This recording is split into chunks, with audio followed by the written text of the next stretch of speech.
Bertahan sejak siang tadi. Saya baru saja mendarat dari Brebes.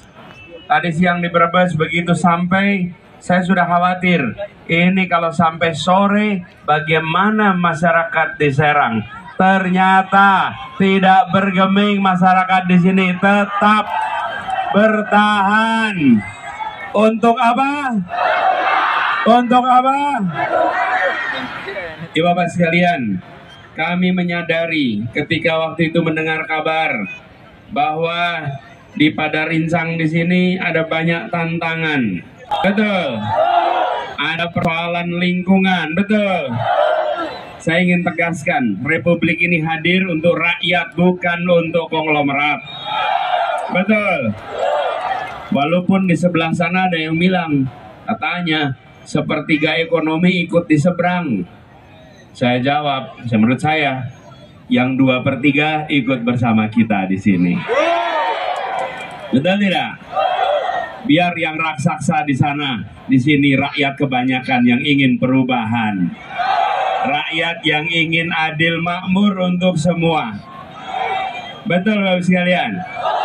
Nih, saya ingin tegaskan di sini, ketika tadi Ibu Umi Eha menceritakan apa yang menjadi tantangan di sini. Kita ingin agar pemerintah melindungi rakyat. Dan pemerintah menjaga bahwa pembangunan bisa dikerjakan, tapi lingkungan hidup harus dijaga sama-sama. Betul.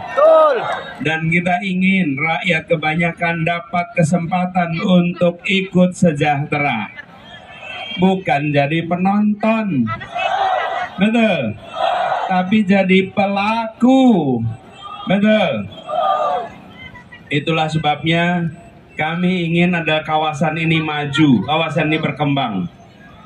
Saya bukan pertama kali ke sini, Bapak sekalian. Sejak 14 tahun yang lalu, kami sudah datang ke tempat yang paling ujung di ujung kulon sana. Kenapa? Karena di Jawa ini banyak daerah-daerah di kawasan Banten yang tertinggal. Betul. Sekolahnya kurang, gurunya kurang. Padahal yang membuat kita bisa maju kalau ada pendidikan. Jadi saya datang ke sana mengantarkan guru-guru. Nama programnya Indonesia Mengajar. 14 tahun yang lalu. Bukan sekarang. Jadi saya sampaikan pada semua, ketika saya berbicara tentang ketimpangan, bicara tentang kesetaraan, bicara tentang keadilan, bukan karena dijadikan calon dalam pilpres ini, tapi ini adalah perjuangan yang dari dahulu sudah dilaksanakan. Dan alhamdulillah senang kembali lagi ke Banten, ketemu dengan warga yang sama-sama ingin kita majukan kondisinya. Jadi saya melihat ini kesempatan untuk melakukan perubahan, perlu kewenangan. Namanya wewenang. Perlu apa? Wewenang. Kalau tidak punya wewenang tidak bisa. Saya beri contoh ya. Dulu di Jakarta ada satu tempat namanya Alexis. Boleh benderanya turun dulu dah, benderanya turun biar nggak ngalangin. Dilipat. Itu bisa jadi sumber ketidakadilan pandangan. Ya kan? Kita ingin ada pemerataan pandangan ya. Nah, saya terusin ya. Dulu ada tempat namanya Alexis. Tahu Alexis? Kok bisa?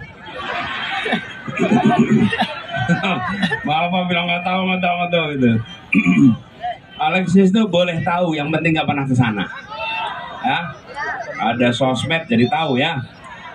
Itu tempat maksiat, diprotes. Itu para alim ulama datang minta ditutup. Masyarakat protes terus menerus. Bisa ditutup? Nggak bisa. Protes tidak bisa menutup. Gagal ditutup, dia punya ordal. Tahu ya ordal? orang dalam. Dia punya backing. Betul tidak? Nggak bisa ditutup. Lalu di tahun 2017 terjadi pergantian gubernur. Gubernurnya ganti. Ketika gubernurnya ganti, Alexis ditutup cukup dengan selembar kertas dan satu tanda tangan. Itu namanya wewenang. Kalau punya wewenang, tulis. Jadi perubahan. Betul? Itu wewenang. Nah, tanggal 14 Februari, rakyat Indonesia diberi kesempatan. Kepada nomor berapa wewenang itu akan diberikan? 1. Nomor berapa? 1. Wewenang diberikan untuk apa? Untuk apa? Perubahan. Nih saya tanya ibu-ibu, harga beras murah atau mahal? Pendidikan murah atau mahal? Kesehatan murah atau mahal? Lapangan pekerjaan mudah apa sulit? Bagaimana kalau itu kita lanjutkan? Mahalnya dilanjutkan, sulitnya dilanjutkan, yang ini cuma sedikit. Mana kalau dilanjutkan? Tidak setuju. Perlunya apa? Perlunya apa? Jadi nomornya berapa? Kalau wewenang itu diberikan, maka kita bisa melakukan perubahan. Harga beras mahal, sementara harga gabah murah. Petani terima uangnya sedikit, tapi kita bayar berasnya mahal. Terus pertanyaan, uangnya kemana? Kita bayar mahal, sampai petaninya uangnya kecil, hilang di jalan. Bener gak? Itu kerjanya mafia-mafia. Betul. Tengkulak yang menimbun. Haruskah mereka dibiarkan? Haruskah mereka dilanjutkan? Ini harus diubah nih. Terus petani kita ini kalau ditanya masalahnya apa? Masalahnya apa? Masalahnya apa? Ada 3. Nomor 1 pupuk. Nomor 2 pupuk. Nomor 3 pupuk. Udah. Pupuknya tidak ada, kalau ada harganya mahal. Ini masalah. Loh, Indonesia baru punya pertanian baru tahun kemarin. Tidak, ini semua sudah lama. Ibu bapak sekalian, nih, ini bukan persoalan rumit, cuman ini persoalan tidak diselesaikan. Saya beri contoh. Kita pernah nggak lihat jalan aspal, aspalnya rusak bertahun-tahun tetap rusak? Sering tidak? Pertanyaan, apakah sulit memperbaiki aspal? Sulit tidak? Kenapa tidak beres bertahun-tahun? Ya, satu ada korupsi. Yang kedua tidak dapat perhatian, dibiarin, nggak dianggap penting. Nih, soal pupuk, memang itu sulit? Tidak. Lapangan pekerjaan? Tidak. Hanya tidak diurus dengan baik. Kalau mau perbaiki jalan, tinggal masukkan anggaran, tentukan kontraktor, jalan perbaikan langsung. Betul? Insya Allah 100 hari pertama kita akan bereskan tata niaga pangan kita, supaya petaninya makmur, harga berasnya murah, dua-duanya dapat. Setuju? Jadi perlunya apa? Nomornya? Jadi kita harus lakukan sama-sama. Lalu di sini kita ingin agar proyek-proyek besar pemerintah dibangun dengan mempertimbangkan aspirasi masyarakat setempat. Betul? Jadi warga harus didengar. Dan kita ingin warga mendapatkan kesempatan untuk ikut maju. Jangan sampai yang besar-besar masuk, yang lokal nonton. Yang dapat seluruh manfaatnya pendatang, yang asli dari sini cuman dapat tontonan. Kita kepengen kemakmuran. Insya Allah itu juga bagian dari perubahan kita. Amin. Allahumma Amin. Ini kita ada aturan KPU jam 6 harus berhenti ngomong. Iya. Nanti saya nggak boleh kampanye lagi kalau melanggar, ya. Nah, gini. Ibu bawa HP, bapak bawa HP. Bawa. Yuk nyalain dong HP-nya. Buka kameranya. Rekam ya, saya mau ngomong direkam. Nanti rekamannya disimpan, disebar, ya. Siap. HP-nya nyala, buka HP-nya. Nah. Ya. Nanti salaman nanti. Kalau salaman bisa habis jam 6. Kalau ngomong harus selesai jam 6.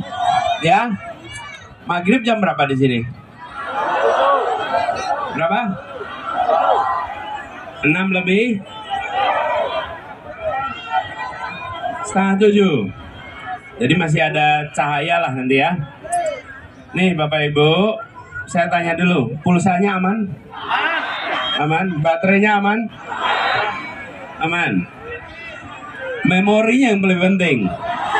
Kuota cukup. Kalau nggak cukup minta temen dah. Gini, ayo. Saya akan berbicara, Ibu Bapak rekam. Ya, direkam ya. Siap? Mulai sekarang.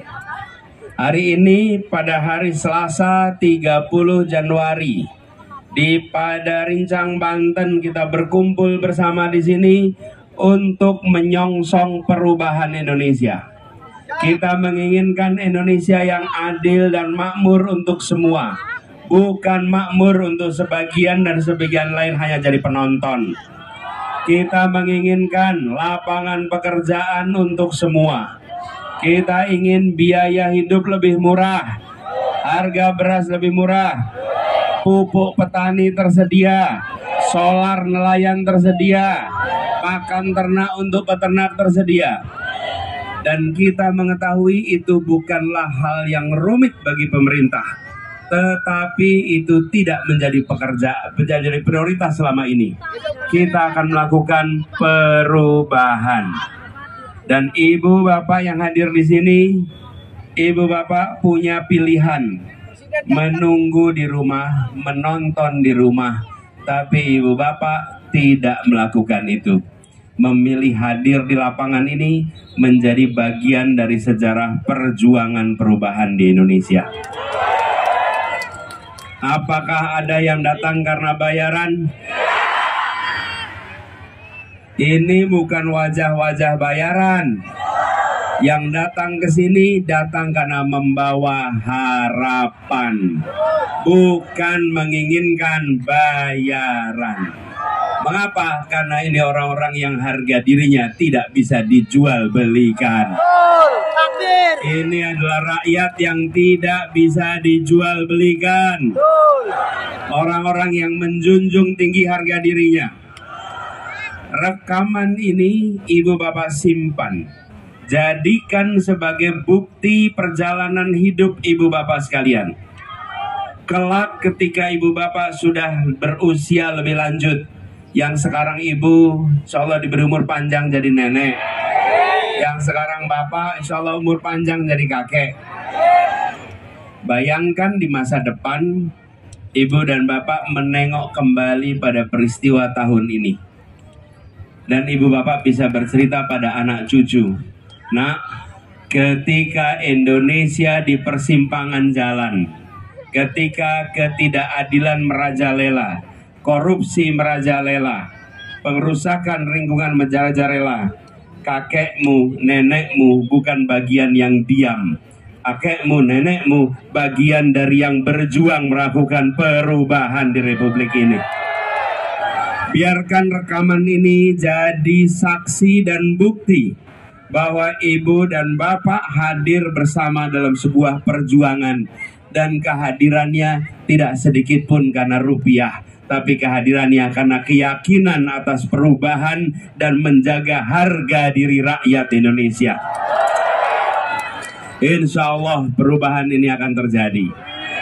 Insya Allah 14 Februari jadi hari perubahan. Amin. Ajak lingkungan untuk ikut. Ajak semua teman, ajak semua tetangga, ajak semuanya menjadi bagian dari rekaman ini bisa disebarkan dan sampaikan kepada semua. Jadilah orang-orang yang merasa punya harga diri dan turut bangga. Bukan hanya jadi penonton yang pasif, tapi jadi pejuang perubahan seperti tradisi orang tua kita dulu di Banten yang dicatat dengan tinta emas. Rakyat Banten, rakyat yang melawan kolonialisme. Rakyat Banten, rakyat yang tidak diam menyaksikan penindasan. Mereka dicatat dengan tinta emas. Ibu dan bapak hadir dalam sebuah perjuangan menghadirkan keadilan. Insya Allah dicatat dalam tinta emas juga. Dan rekaman ini jadi bukti bahwa kehadiran ibu pada sebuah perjuangan. Insya Allah perjuangan ini diridhoi Allah. Insya Allah diantarkan kepada keberhasilan. Dan insya Allah semua yang terlibat dilipat gandakan pahalanya. Matikan rekamannya. Tepuk tangan buat semuanya. Nah, nanti rekamannya disebar ya.